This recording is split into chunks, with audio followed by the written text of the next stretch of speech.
शाळेचा होमवर्क. काय होमवर्क म्हणजे काय माहिती आहे तुम्हाला? कुठला अभ्यास? हो, पण होमवर्क कधी बोलतात? हां, होमवर्क म्हणजे शाळेत जो घरी करण्यासाठी अभ्यास दिला जातो, शाळा सुटताना घरी करण्यासाठी जो अभ्यास दिला जातो त्याला काय बोलतात? होमवर्क. समजला? तर शाळेचा होमवर्क बघा, रोज शाळा सुटल्यानंतर त्या शाळा सुटायच्या अगोदर मुलांना अभ्यास सांगितला जातो. बाबा हा अभ्यास तू उद्या करून ये. समजला? वहीवर लिहून दिलं जातं. समजला? तर असाच एक राजू नावाचा मुलगा होता. त्याला नुसतं त्याला मस्ती करायला आवडायचं. अभ्यास बोला ना की त्याला कंटाळा यायचा. रोज एकदा घरी गेला, शाळेतून घरी गेला की काय करायचा? लगेच खेळायला. आई बोलायची, अरे शाळेचा अभ्यास कर. नाही, मी नंतर करीन. आजचा अभ्यास नेहमी तो उद्यावर ढकलायचा. एवढा आळशी होता ना की अभ्यासाचं नाव एकदा काढलं की काहीतरी कारण सांगायचा. आणि मग तो कधीच अभ्यास करत नव्हता. आणि त्याच्यामुळं त्याच्या ज्या वह्या होत्या प्रत्येक विषयाच्या, घरच्या अभ्यासाचा म्हणजे शाळेचा जो होमवर्क असतो तो, त्या संपूर्ण वह्या त्याच्या अपूर्ण होत्या. कशा होत्या? अपूर्ण होत्या. एकही वही त्याने पूर्ण केलेली नव्हती. आणि त्याचा परिणाम काय झाला? एके दिवशी त्यांच्या ज्या बाई होत्या त्या बाईंनी सांगितलं की आता काय करा, उद्या आपण वह्या घेऊन या 3 विषयांच्या, मराठी, इंग्रजी आणि गणित. मी उद्या तुमच्या सगळ्या वह्या चेक करणार आहे. आता त्या राजूचा जो मित्र होता शुभम, त्या शुभमला माहीत होतं की राजूंनी वह्या पूर्ण केलेल्या नाहीत. मग शाळा सुटल्यानंतर शुभम राजूला विचारतोय, काय रे तुझ्या वह्या तर पूर्ण नाहीत, मग आता तू काय करणार? त्यात काय एवढं, मी जे नेहमी करतोय तेच मी आता करणार. मी उद्या शाळेला काय मारणार? दांडी मारणार. उद्या वह्या चेक करणार आहेत की नाही, त्याच्यामुळं मी उद्या शाळेत येणारच नाही. मग दुसऱ्या दिवशी राजू शाळेच्या वेळेला निघतोय व्यवस्थित. आणि शाळेचा टाईम झाल्याबरोबर आई आई आई आई आई आई माझ्या पोटात जाम दुखतंय. आता आईला वाटलं की राजू खरोखरच आजारी असेल. त्याला खरं म्हणजे शाळेत जायचं नव्हतं आणि म्हणून त्यानं पोटात दुखायचं काय केलं? नाटक केलं. आईला वाटलं राजू आजारी असेल आणि त्याच्यामुळं कदाचित हा शाळेत जात नसेल. आणि त्याच्यामुळं आईनं त्या दिवशी त्याला शाळेत पाठवलं नाही. इकडं शाळेत काय झालं? बाईंनी सगळ्यांच्या वह्या चेक करता करता अचानक शाळा सुटली. मग बाईंनी सांगितलं की बाकीच्या ज्या वह्या चेक करायच्या राहिल्यात त्या मी उद्या तपासेल, त्या उद्या मी चेक करणार. समजलं? चेक करणे म्हणजे तपासणे. आलं लक्षात?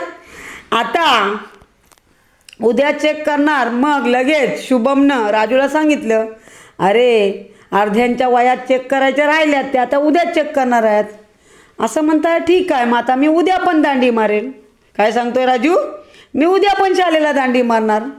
आणि मग दुसऱ्या दिवशी पण तेच करतो. ज्यावेळी शाळेत जायचा टायमिंग होतोय हा पुन्हा आई आई माझ्या खूपच पोटात दुखते आज पण.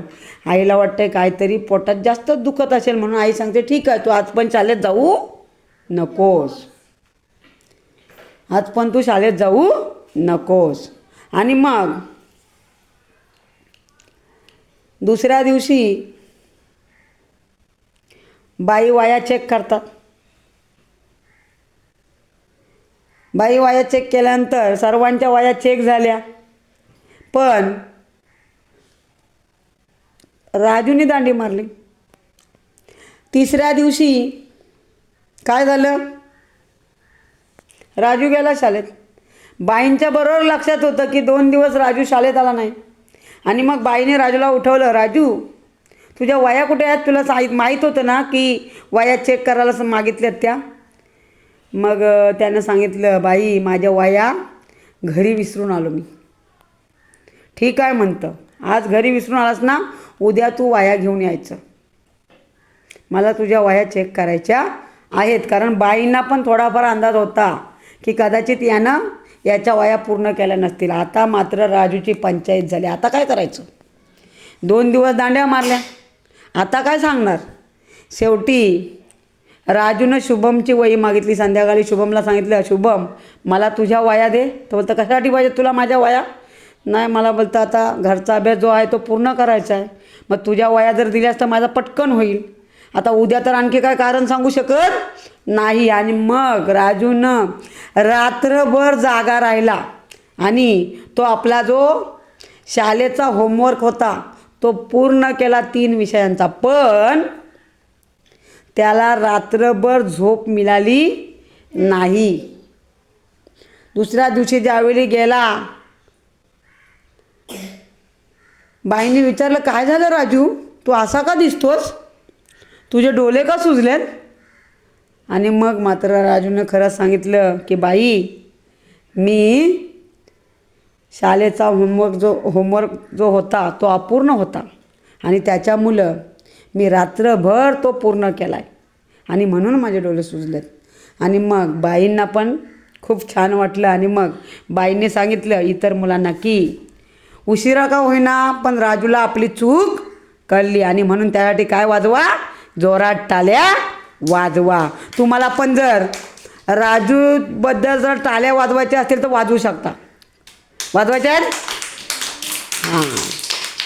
तर मला सांगा आता, तुम्हाला राजूसारखं वागायचं आहे की शुभमसारखं? हां, शुभमसारखं. राजूसारखं वागायचं नाही. नशीब उशिरा राजू सुधारला, उशिरा का होईना पण त्याच्यात सुधारणा झाली. पण असं करायचंच नाही. आपल्याला रोजचा अभ्यास रोज करायचा आहे. जर प्रत्येक वेळी तुम्ही आजचा अभ्यास उद्यावर ढकलत गेला तर ते वाढत जातं. समजलं? आणि मग कधी कधी एवढं ओझं होतं की ते करणं शक्य नसतं. आणि म्हणून रोजचा अभ्यास अगदी 10-15 मिनटाचं काम आहे. रोज दिलेला अभ्यास. आता मी तुम्हाला अभ्यास देते, करता की ना तुम्ही? रोज अभ्यास करता की नाही? पण काही मुलं अशी आहेत की ती मुलं बाईंना काय करतात, काहीतरी टांग मारतात. मग ती वही विसरले.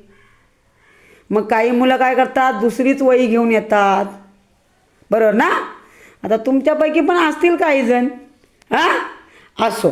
तर आवडली गोष्ट? टाळ्या वाजवा.